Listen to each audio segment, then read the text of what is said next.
Everything's a little bit weird now, because tonight it is showtime. In the middle of the street light, oh, we celebrate a good times, because tonight it is showtime. Come and walk with me, 1273 down the Rockefeller Street. Life is marching on, do you feel that? 1273 down the Rockefeller Street. Everything is more than surreal. Hey everyone, it's Monster Review Girl here, and welcome to my lore video on Demon Realm society and culture, or, for lack of a better term, how monster societies function. So, first off, we're going to start with a monster's views on sort of being female or being feminine, which is a large part of their identities since they're all women. To them, the more sort of sensual and sexualized you are as a woman, the better. Clothing, cooking, everything is geared towards being able to snag a man and keep them. This makes more sense when you take into consideration the fact that part of their sustenance for continuing to live is male spirit energy. Their view on humans as a result tends to be very much keep them the frick alive. As a result, monsters are very reluctant to hurt humans, but will in self-defense. For example, dragons are somewhat notorious for accidentally killing prospective dragon slayers, in just sheer I don't want to die. Second only to their desire to couple with men is their desire to have children. Monsters, it is very difficult for them to have a child on their own, but they will do everything in their power, viewing it as a crystallization of their and their husband's love. Most monsters are either bear live young or they have eggs. Most of the monsters that are very much human, demi-humans, beastmen, demon types, so long as they have a human lower half, they will generally produce live young. But those that have fish, bug, bird, or reptile-shaped lower bodies will produce an egg instead. Not much is known about the incubation requirements. The time they spend pregnant is typically shorter for egg-laying monsters than live-bearing monsters, but they all share the same traits. The woman will need way more energy than usual. Yeah, pregnant hangry. Just spirit energy instead of weird food. They tend to be reported as being very uneasy and anxious until the child is born. And we're not entirely sure why that is.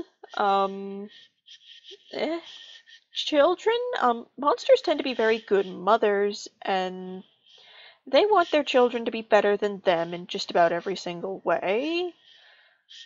But yeah, enough about monsters and the kid-heavy thing. Let's talk about how where they live can influence how they behave. Monsters that live out in the wild tend to inhabit various places, and they can be divided into three categories. The first of these is wild monsters that live in places in nature like forests and mountains, or dungeons like caves and towers. The majority are in this category. It's possible for them to live in the kinds of environments where wild animals live, and aside from those who live in caves on the surfaces of mountains, simple dwellings made from materials such as woods and leaves can be put together if an abandoned human house cannot be found. There are many who dwell in the countless dungeons that exist, such as enormous caves, towers, and castles. A huge amount of these were built in the age of the former Demon Lord as monster bases for the sake of opposing humans, and after the transition to the new age, they continued to be built. Their adaptability is remarkable, and even in the face of extreme conditions, they will live and thrive. Wild monsters like this are always ravenously hungry, and if you were to encounter one, then it's most assured you will be attacked. Due to them living out in the wilderness, they don't tend to be very good at keeping their houses clean or taking a bath. But once they bag a husband, this will change. The second category is when they live in villages with other monsters. These are typically built far away from other human settlements, like deep in forests, dungeons, demon realms. They need to fundamentally bring in new humans from the outside, so the residents are always after men. If one sets foot in the territory, see the wild monsters for what's going to happen to his butt. In their villages and dungeons, where there are that many monsters gathered in one place, demon energy grows dense. As for the monsters that live there, many are far more powerful than normal. They can form a demon realm very quickly. How they act tends to influence the demon realm. In the dungeons, aside from the fact that there are extremely rare goods there, like medicines, magic items, there are very valuable ruins from the age of the former demon lords. For that reason, even though they're dangerous, countless numbers of adventurers will go in there seeking treasure and knowledge, most of them ending up monster food. Day after day, many human men are brought into monster villages, either intruders, those captured from the outside, or those who come in willingly, rarely enough. Once men are brought there, they're treated very kindly, but they almost never return. Among them, there are also villages that use other methods instead of, kidnapping. They trade and intermingle with human towns and attempt to lure men in by advocating how wonderful things are in their village and how happily the men there are living. Now, the final category is the most dangerous. They are the ones that live in human towns. In recent years, the trend of monster-friendly states has been increasing. In these places, there are great numbers of human men, as well as a great influx from the outside. So these monsters don't really have the sort of resource scarcity problem as the previous two types. Perhaps because of this reason that the monsters here are a lot more docile, and in monster villages, they won't attack humans at random. However, they are monsters, and they'll always want.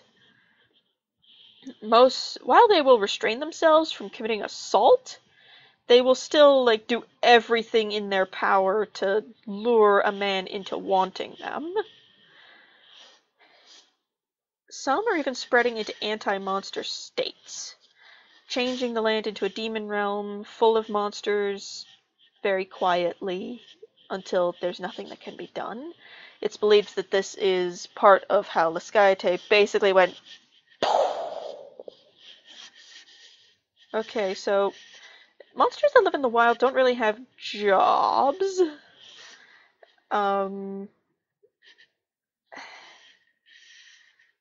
Most monsters will kinda... Okay, they're not exactly good at the whole job-having thing. Arachne will sell candies made from their nectar and certain magical fruits. Marrow, a subspecies of merfolk. Basically, monsters will do jobs that are tied to their physiology in some way, but it's not always their number one priority. Since most monsters neglect their work to have husbands, the demon lords are energy linked to that of all monsters. On the monster, basically, it's a feedback loop of things are continuously getting better. Coupling is a monster's real job, and they're doing a darned good job of it. Monster society has a loose, very formal hierarchy. So, in the old days, it was very meritocratic. I hope I pronounced that right. So, monsters accumulated power by obtaining mana, and to a certain degree, it was how much power you could have was determined by your species. The result, hierarchy status, was often determined by birth. Mummy monsters would often serve under Anubis or Sphinx, and Baphomet monsters would always rule over witches.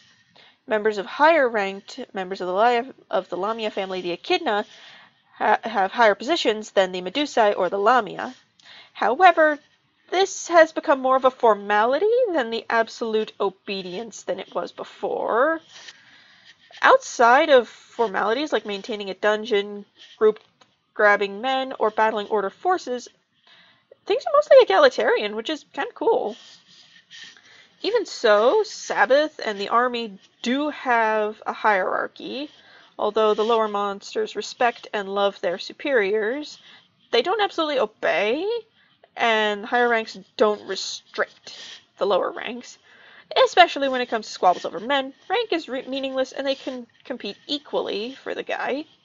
If lower rank monsters were given orders that would interfere with them coupling with men, they would express displeasure, and it's also understood that the higher rank monsters should refrain from issuing those orders. The Demon Lord's power is absolute. She reigns supreme. All monsters are subordinate to her from birth, and they know her energy flows within them. The former Demon Lords ruled through terror and fear, using this immense power. But appropriately for a succubus, she rules through making them all happy. The current demons and monsters don't like killing, and because of the way she rules with a sort of very gentle, kind hand, rebellions are probably never going to happen.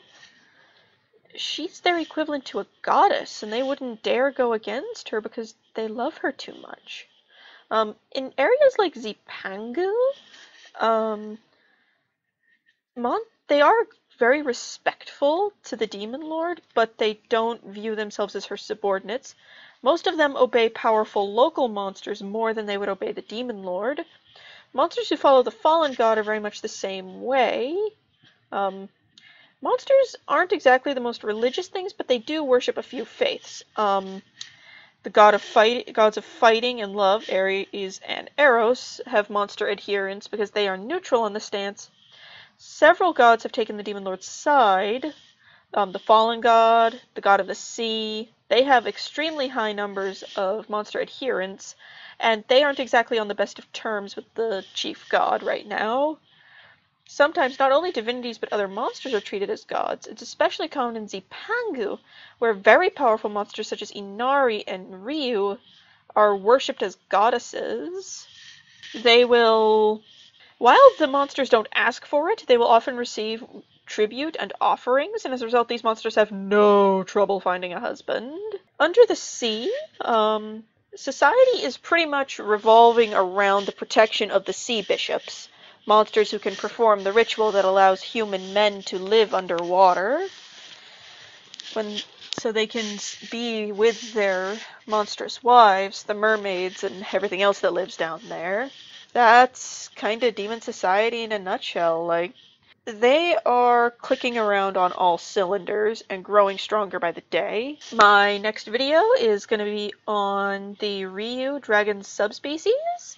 Then I'm going to be talking about the reptile kingdom, a sort of fan-made universe instead of just a fan-made monster. So that one's going to be a lot longer than usual. So, to help keep the lights on over here at Monster Review Girl Studios, I've set up a Patreon account. This is not me pressuring you to go and sign up, but please do if you feel like you can. This has been Monster Review Girl. Like if you've enjoyed this, subscribe for more. Signing off. Bye!